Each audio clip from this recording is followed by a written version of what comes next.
One that was going to die before there was any negative feedback. So let me get a kind of a quick show of hands. Has anybody here, I just want hands in the air, leave them in the air until I can kind of look at them. Who, has anyone ever? No, I can't say that I have. You know, I'm not sure I need this. Can you guys hear me in the back? No. No? You can't hear me in the back? I can hear you. All right. So, who has been asked, what is ranked choice voting? Now, leave your hands up if you felt at all, leave them up if you felt at all uncomfortable or you thought you were stumbling a bit when you were explaining it. Pretty much everybody, right? So we know in our hearts that ranked choice voting is one of those touchstones that's kind of like tied to our core values of bringing democracy, little d, back to democracy, big D, in our core party of the Forward Party. But we struggle articulating it. And as anybody in communication would say, and I am not, I'm a kind of a finance process guy, but as anybody in communication will tell you, boiling everything down to a couple of bullets that are relatable is a way you might do it. In no way at all am I going to give you a definitive answer. I'm going to steal a chapter from my friend, the other old guy, Craig. And it's like when he was up here, he kind of said, this is what I get and this is how I handle it. So what I'm going to do today is exactly the same thing.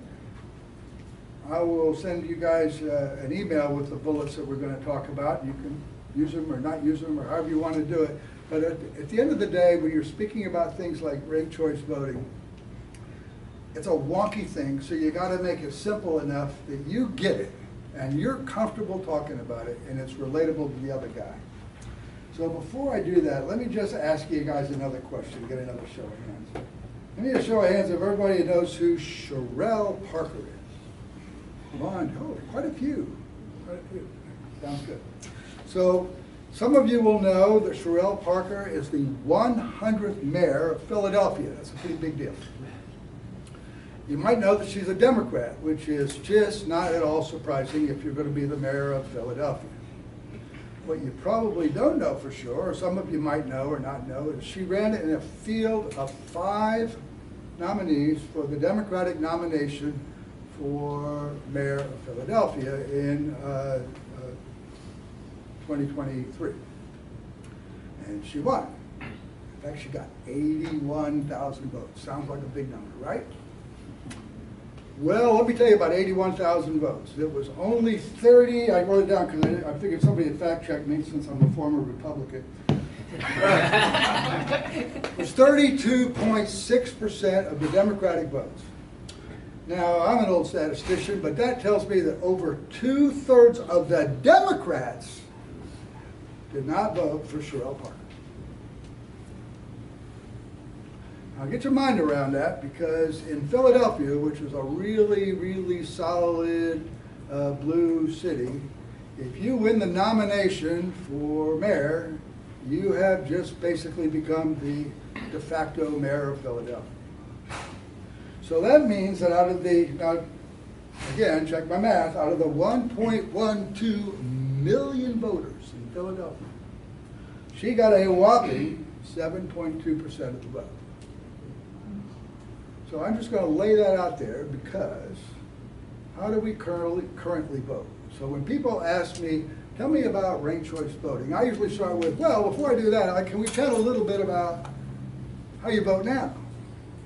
Well, I vote, and the person with the most votes wins. I go, isn't that cool? Well, that's called like first to the post, or it's called plurality voting. So let me tell you a story about this woman, Sherelle Parker. Right? She got the most votes, right? Well, yeah, sort of. You know, if I twist it around a little bit, she got the most votes in the Democratic primary. She got 7% of the votes from the voters in Philadelphia. And she is arguably now in the most important role in the largest city in the state. Well, that doesn't seem to work. So what might we do that? So why don't we think about something that's more like, let's have a runoff.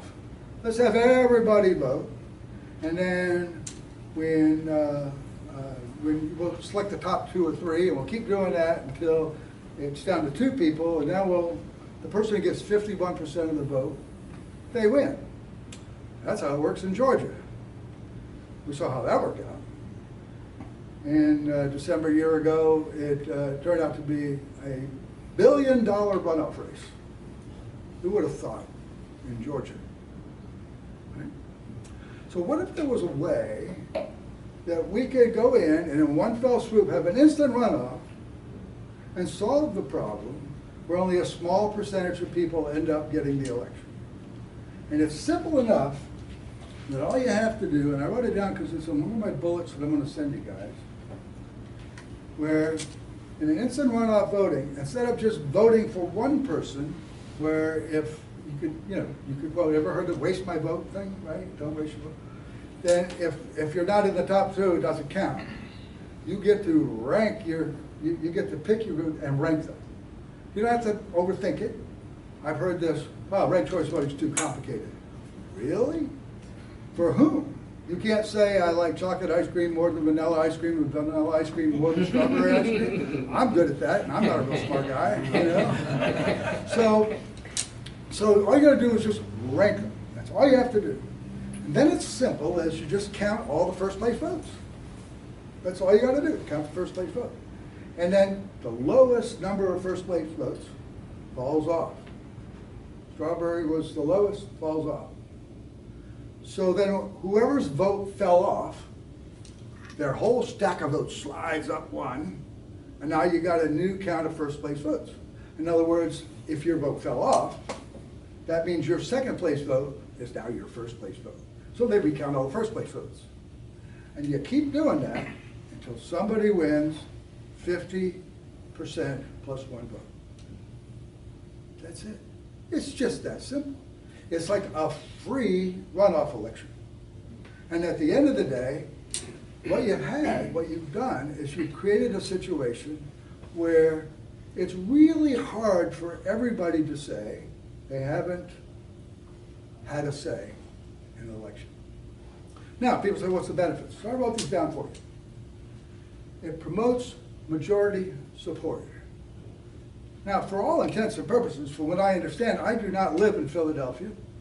I have never lived in Philadelphia. I did some work in Philadelphia once and said, ooh, not for me. So, but I can tell you that what I hear is she's a pretty good mayor. So it might have been if I was in Philadelphia, I might have voted for her. But I don't feel comfortable that she's mayor of Philadelphia with 75% or 7% of the total vote. That bothers me as a democracy advocate, right? So what I would like to do is figure out a way that we can come up with someone where everybody has a charter. Nobody is stuck behind I was elected by 1/25th of 1/25th of 1/3 of the population. That makes no sense to me. So promotes majority support. Here's one, might be near and dear. I don't know how you guys are when you're sitting around at the dinner table, but I can tell you what my wife says when we're sitting around watching CNN, MSNBC, Fox News, and News Nation, and we rotate them, is, why are they all so mad at each other? Well, Craig made it pretty clear when he was up here. This entire election is designed to make you feel panicked over what the other guys are doing. Because if you don't vote for me, then the other guys are going to get in, and it'll be the end of the world as we know it. Right? But if you had ranked choice voting, it would discourage negative campaigning. Well, Jack, what do you mean it would discourage negative campaigning? Because the winner in typical ranked choice voting campaigns is the one who's running for second place. You can't alienate the other side. Now, I might have a guy over here that I really don't like, and I have these people over here are totally on me, but I'm shooting for the ones in the middle. Some of them might like this guy a little bit, but maybe they like my policies better. But if I go all full-on negative on that guy, I will be their enemy, and then they're going to vote for him. Why not I just let them make it about policy and make it about voting for the person and not the party?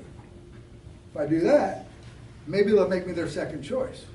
And if they make me their second choice, I got a pretty darn good chance of winning the election. Now, who do you think is a favorite daughter in Alaska? Sarah Palin, anybody heard that name? She was running for Senate last year. Did she win? Nope. Some nobody out of nowhere came in and ran for second place. Ranked choice voting worked. I think that's great. Reduces costs. $1 billion. Correct me if I'm wrong, Craig. Is that the right number for the Georgia runoff election? Right? $1 billion. I don't know about you guys, but I know how I'd spend $1 billion, and it certainly wouldn't be to run a second election.